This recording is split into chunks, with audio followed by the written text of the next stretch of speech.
Hit TV అభిమాన ప్రేక్షకులకు స్వాగతం. నేను మీ నాగేంద్ర కుమార్. నిన్ననే బెంగాల్ ఫైల్స్ సినిమా నేను చూడడం జరిగింది.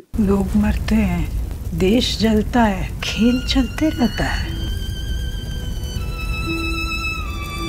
అయితే ఈ బెంగాల్ ఫైల్స్ అనేది ఒక సినిమా అనే కన్నా అదొక హిస్టరీ ఆన్ సెల్యులాయిడ్. ఆ రోజున 1946లో the direct action day Jinnah garu declare చేసిన తర్వాత ఆ కలకత్తా ఆ ప్రాంతం అంతా నోహకలి డిస్ట్రిక్ట్లో ఎలా జరిగింది, అసలు ఎంత దారుణంగా అరాచకాలకి పాల్పడ్డారు ముస్లిం సోదరులు ఆ రోజున. అంటే డైరెక్ట్ యాక్షన్ డే అంటే calling for a separate country, పాకిస్తాన్ని సెపరేట్ చేయడం కోసం జిన్నా గారు ఇచ్చిన పిలుపు మేరకి ముస్లిం కమ్యూనిటీ అంతా కూడా బాగా రివోల్ట్ అయి హిందూ సోదరుల మీద, హిందూ సోదరీమణుల మీద విరుచుకుపడి అరాచకాలను సృష్టించి ఆస్తులను ధ్వంసం చేసి ఆడవాళ్ళని చెరిచి వాళ్ళని మట్టుబెట్టి ఎంతోమందిని దాచేసి ఎంతోమందినో చంపేసి ఎక్కడ దొరికితే అక్కడ, ఫెనీ అనేదో ఒక రివర్ ఉంది, అక్కడ జాలర్లను కూడా, చేపలు పట్టుకుంటున్న జాలర్లను కూడా చంపేశారు. చిన్న చిన్న పిల్లల్ని చంపేశారు, గర్భవతుల్ని చంపేశారు.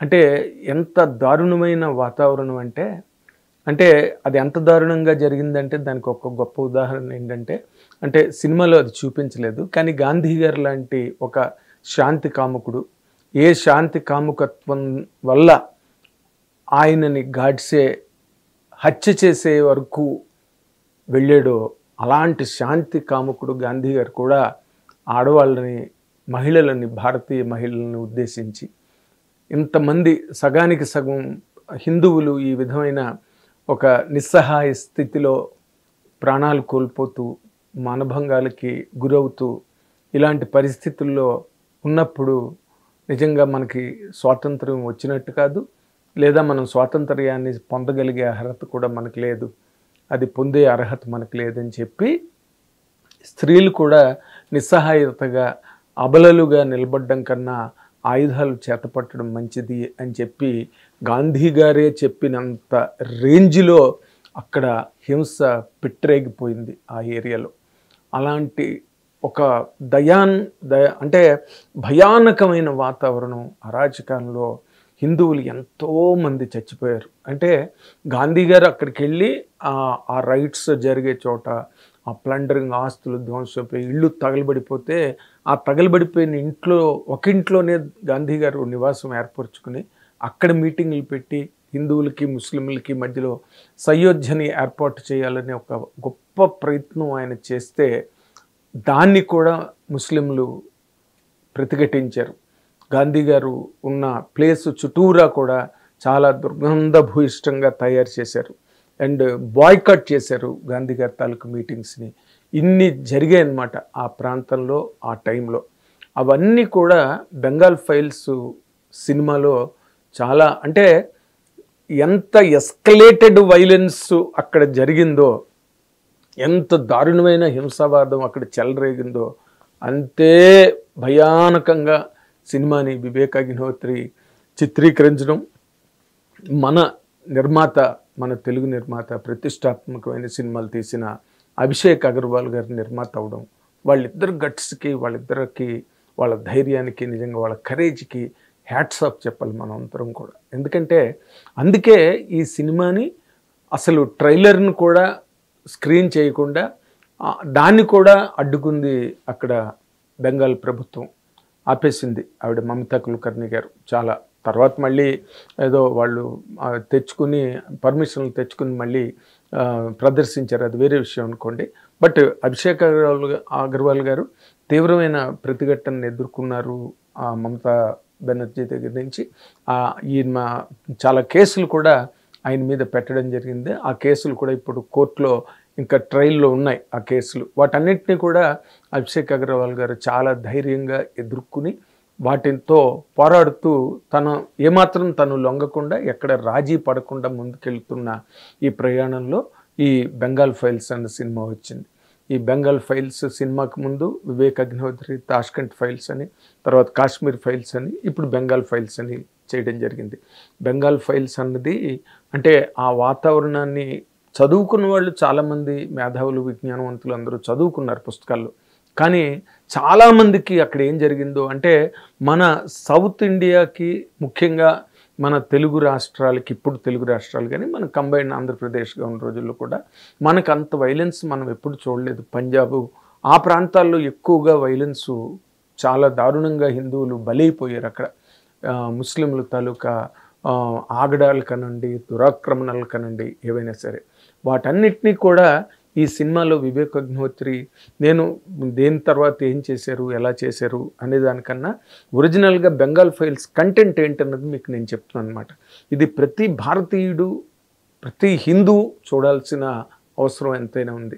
మమతా బెనర్జీ తాలూకు మెయిన్ ప్రతిఘటన ఏంటంటే ఇలా జరిగింది. వీటన్నిటిని కాంగ్రెస్ పార్టీ చాలా చాకచక్యంగా, చాలా నిగూఢంగా వీటన్నిటినీ కప్పెట్టేసింది. ఈ రోజుకి మనకు సుభాష్ చంద్రబోస్ గారు చచ్చిపోయారో లేదో, లేకపోతే బతికుంటే ఎక్కడున్నారు, ఎప్పుడు పోయారు, అలాంటి విషయాలు కూడా మనకి చరిత్ర మడుగులోనే దాగిపోయి తప్పితే పబ్లిక్గా ఇప్పటి వరకు తెలిసి రాలేదు. ఇవన్నీ కూడా కాంగ్రెస్ హయాంలో అంటే 46లో జరిగే ఈ రైట్స్ బెంగాల్ ఫైల్స్ అని సంబంధించింది. అండ్ కలకత్తా ఎంత గొప్ప ప్రదేశం అంటే బ్రిటిష్ వాళ్ళు ముందు వచ్చి కలకత్తాలోనే వాళ్ళ స్థావరాలను ఏర్పరచుకున్నారు. తర్వాత రోజుల్లో ఢిల్లీకి వాటికి షిఫ్ట్ అయ్యారు. కానీ ఎందుకంటే Calcutta was such a beautiful city and the biggest commercial place and business centre in entire India. తర్వాత బాంబే మళ్ళీ కొత్త మనం ఇప్పుడు బిజినెస్ క్యాపిటల్ అంటాం బాంబేని, but previously it was Calcutta business capital అన్నా, ఇంకోటి కల్చరల్ క్యాపిటల్ అన్నా. ఎంతమంది మహానుభావులు, ట్యాగూరు, సుభాష్ చంద్రబోస్ గారు అలాంటి వాళ్ళందరూ ఈ దేశభక్తులు, పేట్రియాట్స్ అందరూ వచ్చిన ప్లేస్ అది. అలాంటి ప్లేసు ఆ వాతావరణంలో జరిగి ఇంత దారుణమైన వాతావరణం జరిగింది.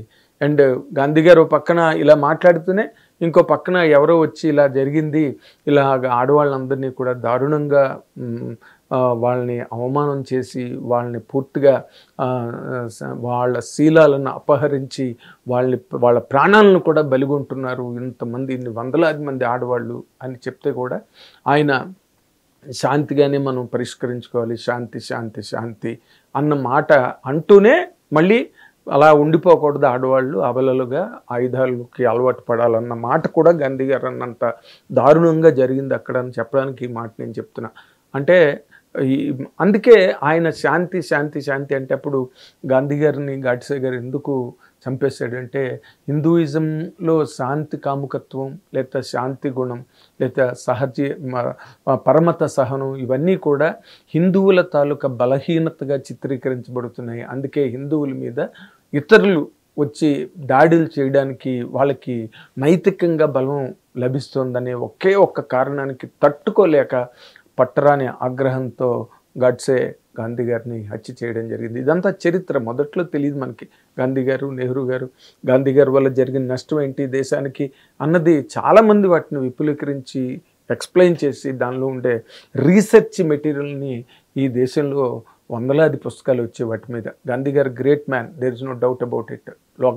బాలగంగాధర్ తిలక్ గారే ఆ మాట 1922 గాంధీ గారు మన నేషనల్ ఇండిపెండెన్స్ ఫైట్లోకి రాకముందు అంత చెదురుముద్రుగా ఉన్న వాటన్నిటిని కూడా ఆయన ఒక మార్గంలోకి తీసుకొచ్చారు. అక్కడి నుంచి ఒక స్ట్రీమ్ వచ్చింది నేషనల్ ఫైట్కి, అదంతా ఓకే. బట్ ఈ శాంతి కాముకత్వం అనేది భారతదేశం కొంప ముంచింది అనే ఒక గ్రేటెస్ట్ థాట్, ఒక వైడ్ స్ప్రెడ్ ఫిలాసఫీ అయితే మాత్రం ఒక వర్గంలో ఇండియాలో చాలా ఉంది. అది వీటన్నిటిని పిక్చరైజ్ చేస్తూ వివేక్ అగ్నిహోత్రి ఎంత టెన్షన్ డ్రామా ఎంత బ్రహ్మాండంగా తీశాడు. రోడ్ల మీద నోకలి రోడ్ల మీద కాల్చేశారు. మోటార్ సైకిల్స్ మధ్యలో బాడీని పెట్టి మోటార్ సైకిల్స్తో బాడీని చీల్చేశారు. అలాంటి ఒక అంటే అమానుషమైన దారుణమైన అరాచకాలు అక్కడ జరిగాయి. వాటన్నిటినీ కూడా చాలా గొప్పగా పిక్చరైజ్ చేశాడు వివేక్ అగ్నిహోత్రి గారు. అండ్ దానికి ఏ సర్టిఫికెట్ కూడా ఇవ్వడం జరిగింది. అందుకనే వివేక్ అగ్నిహోత్రి ముందు అమెరికా నుంచి స్టార్ట్ చేశాడు. ఆయన ఇది అక్కడ ప్రీమియర్స్ వేసి అక్కడ మంచి టాక్ తెచ్చుకుని అప్పుడు ఇండియాకి వచ్చి ఇండియాలో ప్రదర్శించడం మొదలెట్టాడు. He wanted to show it to the whole world. అసలు ఇక్కడ బెంగాల్ ఫైల్స్ అంటే ఇక్కడ ఏం జరిగింది, ఎలా జరిగింది, ఎంత ఎంత వికృతమైన అరాచకం ఇక్కడ చెలరేగి పడగలిప్పి ఆడింది అనే దాన్ని వివేక్ అగ్నిహోత్రి చేయడానికి, ముందుకు రావడానికి ఆయన అందరికీ, మన అందరం భారతీయులుగా లేదా హిందువులుగా మన అందరం కూడా హ్యాట్సప్ చెప్పాలి. అండ్ అభిషేక్ అగర్వాల్ గారికి మాత్రం ఈ తెలుగు సినిమా పరిశ్రమ తరఫున, తెలుగు ప్రేక్షకుల తరఫున నేను ఆయనకి హ్యాట్సప్ చెప్తున్నా. ఎందుకంటే ఆయన మొన్న ఒక ఇంటర్వ్యూలో కూడా అన్నారు, ఇలాంటి సినిమా నేను చేస్తున్నందుకు నా ఫ్యామిలీకి ఎలాంటి ప్రమాదం జరుగుతుంది, లేకపోతే నా కుటుంబ సభ్యులకి ఎటువంటి రక్షణ ఉన్నది అని ఒక ఎదురు ప్రశ్న వేశారు ఆయన నన్ను. నిజమే, ఇది నాకు సినిమా నిన్న చూసిన తర్వాత నాకు అనిపించింది ఆయన ఎందుకు అలాగన్నారు అని. It is not just a film, it is history. అందరూ చూడాలి, లేకపోతే అక్కడ ఏం జరిగింది. కాశ్మీర్ ఫైల్స్ వచ్చే వరకు అక్కడ ఏం జరిగింది, కాశ్మీర్ పండిట్స్కి ఏం జరిగింది, ఎలా జరిగింది అన్నది మనకు తెలియదు. కన్వర్షన్స్ జరిగిపోయినాయి, వేలాది మంది ముస్లిం మతంలోకి చేరవలసి వచ్చింది. అండ్ నమాజులు చదివించారు, గుళ్ళను మన దేవాలయాల్ని ధ్వంసం చేశారు. ఇలాంటి ఒక్కటి కాదు, హిందూ అన్న పాయింట్ని పూర్తిగా నేలమట్టం చేయడానికని జరిగిన కార్యక్రమాలన్నింటినీ చాలా గొప్పగా చిత్రీకరించాడు వివేక్ అగ్నిహోత్రి. అందరూ చూడాల్సిన సినిమా. మనం కమర్షియల్ సినిమాలు రెగ్యులర్గా ఎలాగ చేస్తుంటాం, ఎంటర్టైన్మెంట్ సినిమాలు, హీరోయిజంలు అన్నీ మనం ఎలాగ చూస్తాం. కానీ ఇలాంటి సినిమాను కూడా చూడాలి, చూస్తే కానీ ఏం జరిగిందో మనకు తెలియదు చరిత్రలో. కాబట్టి అందరూ ఈ సినిమా చూడండి, Bengal files. Thank you very much. Hit TV app, ఇందులో short news, live news, entertainment shows, movies, digital magazines తో పాటు మీ జిల్లా వార్తలను కూడా ఫ్రీగా చూడొచ్చు. ఇంకెందుకు ఆలస్యం, వెంటనే హిట్ టీవీ యాప్ ని డౌన్లోడ్ చేసుకుని ఫ్రీగా ఎంటర్టైన్మెంట్ పొందండి. Hit TV app. Hit TV app. Please download hit TV app. Hit TV app ని ఫ్రీగా డౌన్లోడ్ చేసుకుని ఎంజాయ్ చేయండి. మీకు నచ్చిన ఎంటర్టైన్మెంట్ కోసం హిట్ టీవీ యాప్ ని ఫ్రీగా డౌన్లోడ్ చేసుకుని ఎంజాయ్ చేయండి. హిట్ టీవీ యాప్ ని డౌన్లోడ్ చేసుకుని ఆస్వాదించండి, ఆశీర్వదించండి. ఇంతమంది సెలబ్రిటీలు హిట్ టీవీ యాప్ ని డౌన్లోడ్ చేసుకోండి అని చెప్తున్నారంటే ఎంత మంచి యాప్ ఆలోచించండి. అమెరికా అమెరికా అమెరికా అమెరికాలో చదవాలనుకునే వాళ్ళకి విశ్వసనీయమైన పేరు మన శౌర్య కన్సల్టెన్సీ. UK లో 1 year masters, UK లో 1 year masters, 2 years work permit up to 5 years visa. Contact Saurya Consultancy. Contact 89851 89851.